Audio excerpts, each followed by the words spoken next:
በየዓመቱ ህዳር 21 ቀን የሚከበረው የእመቤታችን ዓመታዊ ጽዮን ማርያም ክብረ በዓል በዘንድሮም በርዕሰ አድባራት ወገዳማት አዲስ ዓለም ዳግሚት ጽዮን ማርያም በደማቅ ሁኔታ ተከብሮ ውሏል። በክብረ በዓሉ ላይ ብፁዕ አቡነ ገብርኤል የምዕራብ ሸዋ ሀገረ ስብከት ሊቀ ጳጳስ፣ ቆሞስ አባ ተክለ ሃይማኖት ወልዱ በአዲስ አበባ ሀገረ ስብከት የታዕካ ነገሥት በዓታ ለማርያም ዋና አስተዳዳሪ፣ መላከ ሕይወት ቀሲስ ደረጀ ጸጋዬ የምዕራብ ሸዋ ሀገረ ስብከት ዋና ጸሐፊ፣ የደብሩ ዋና አስተዳዳሪ ንቡረ እድ አባ ገብረ ማርያም፣ የደብሩ ዋና ጸሐፊ ሊቀ ስዩማን ቀሲስ ደሳለኝ፣ ሊቃውንተ ቤተክርስቲያን አባቶች፣ ካህናት፣ በርካታ ምዕመናንና ምዕመናት የበዓሉ ተሳታፊ ሆነዋል። ታቦተ ሕጉ ከመንበረ ክብሩ ወጥቶ ሕዝቡን ከባረከ በኋላ የደብሩ ሊቃውንተ ቤተክርስቲያን አባቶች፣ ካህናትና ሰንበት ትምህርት ቤት ዘማሪያን ያሬዳዊ ዜማ አቅርበዋል። የዕለቱን ትምህርተ ወንጌል ሊቀ ሊቃውንት ቆሞስ አባ ተክለ ሃይማኖት ወልዱ ያስተማሩ ሲሆን የእግዚአብሔር ማደሪያ የሆነች ታቦተ ጽዮን በዛሬ ዕለት ታሪክ የሰራችበትና ዳጎንን ድል ያደረገችበት ዕለት ነው ብለዋል። ጽዮን የእግዚአብሔር ስም ስላለባት ኢታምልክ ባዕድ አምላከ ዘእንበሌ ተብሎ ስለተጻፈባት ጣዖቱን ገልብጣ ከላይ ሆና ያገኟት ነበር። ተመልከቱ የታቦትን ስራ፣ የታቦትን ድንቅ ስራ ማንም ሳይረዳት ቅድም እንዳልኳችሁ በወንጌሉ ላይ አያ ከታቦቱ በላይም ብትሆን ታቦት ድንጋይ ኃይሉ ሁሉን እንደሚሰባብር የእግዚአብሔር ኃይል እንዲህ ነው የሚሰባብረው። ጣዖታትን ይሰባብራል። አጋንንት ያደሩባቸውን ሁሉ ያንቀጠቅጣል የእግዚአብሔር ስም። ዛሬ በጸበል ቤት የሚያንቀጠቅጠው የማን ስም ነው? የማን ስም ነው እያንቀጠቀጠ ያለው? ምንድነው የሚያንቀጠቅጠው? የእግዚአብሔር ስም ነው። ስሙ ኃይል አለው። ስሜኒ መሐሪ ወመስተሳይል፣ ስሜ ይቅር ባይ ነው ይላል እግዚአብሔር። በቸርነቱ በቤቱ ሰብስቦ አቁሞን ነው እንጂ እንደ ኃጢአታችንና እንደ በደላችን ቢሆን ማናችንን ከዚህ መቆም የምንችለው? ስለዚህ ታቦቷ ላይ ጣዖቱን ቢያደርጉ ታቦቱ ነው ኢየሱስ ክርስቶስ። ታቦቲቱ የእመቤታችን ምሳሌ እንደሆነች የማን ምሳሌ ናት ታቦቷ? ጽዮን ማርያም የምንለው። ጽዮን ማለት ምን ማለት ነው? መጠጊያ ማለት ነው። ምን ማለት ነው? አንባ መጠጊያ፣ የሐዘነተኞች ያዘኑ ሰዎች የሚጠጉባት ጽዮን ማርያም የሚማጸኗት አማልጅም ቢሉ የምታማልዳቸው።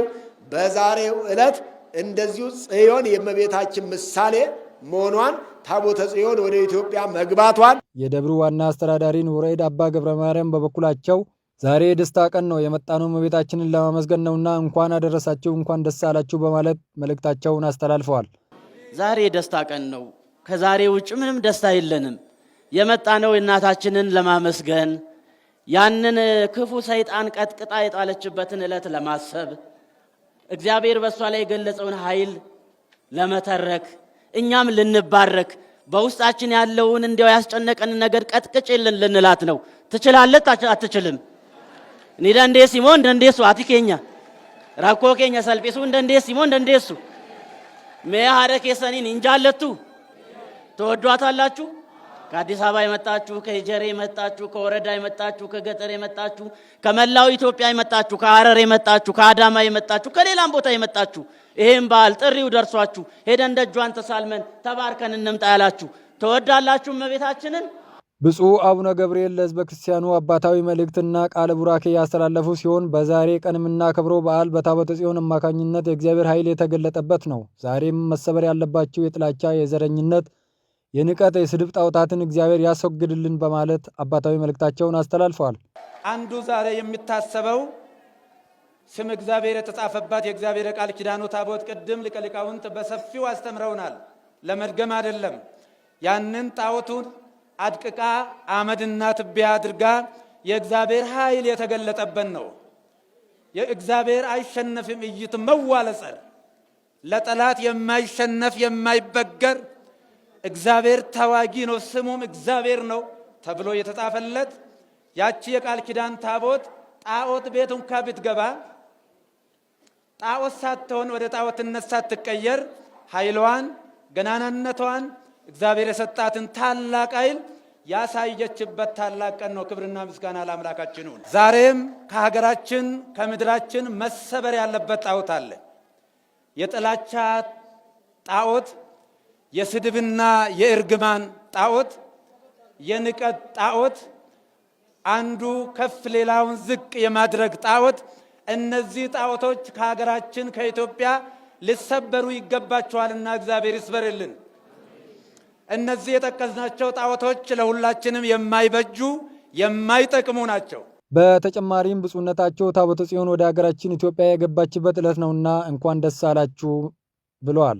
ሁለተኛ የሚታሰበው እንደምታወቀው ሀገራችን ኢትዮጵያ የታቦተ ጽዮን መንበር የአፍሪካ መቅደስ ናት። ሀገራችን ኢትዮጵያ ፈሪሃ እግዚአብሔር ያላት ከጥንት ጀምሮ ኢትዮጵያ የምትባለው ሀገር ስትመሰረት ሁላችንም በጋራ ተባብረን እያንዳንዳችን አስተዋጽኦ አድርገን የሰራናት ያቋቋምናት የሞትንላት ወደፊትም የምንሞትላት ታላቅ አገራችን ኢትዮጵያ ታላቅ ሀገር ነች። ከአምልኮተ እግዚአብሔር ውጪ የኖረችበት ጊዜና ሰዓት የለም። ስለዚህ ሀገራችን ኢትዮጵያ ታላቅ ስለሆነች ያቺ ንግሥት ሳባ ወደ ኢየሩሳሌም ሄዳ ያለውን ነባራዊና ታሪካዊ ሁኔታ ከጎበኘች በኋላ ሕገ ኦሪትን የኦሪትን እምነት ይዛ ወደ ሀገራችን መጥታለችና ንግሥት ሳባ አስደናቂ ንግሥት ነች። ያቺ ንግሥት የኢትዮጵያ ንግሥት ነች። ከሰፈር ከመንደር የወጣች የላቀች ሐዋርያው ቅዱስ ጳውሎስም ወይዜኒ ንጻቤ ወፋም ትዕይንትን ዘንጸውር ትዕይርቶ እስማኮ ዜ ሀገር ዘይነብር አላ እንተ ትመጽእ መንግሥተ ነሐስስ የጌታችን የአምላካችን የኢየሱስ ክርስቶስ መከራ መስቀሉን ይዘን ከሰፈር ከመንደር እንውጣ፣ አዲሷን ሰማይ አዲሷን ከተማ እንናፍቃለን፣ በዚህ የምትቀር ከተማ የለችምና ይላል። በመጨረሻም በብፁዕነታቸው ቃለ ምዕዳንና ቡራኬ የበዓሉ ፍጻሜ ሆነዋል።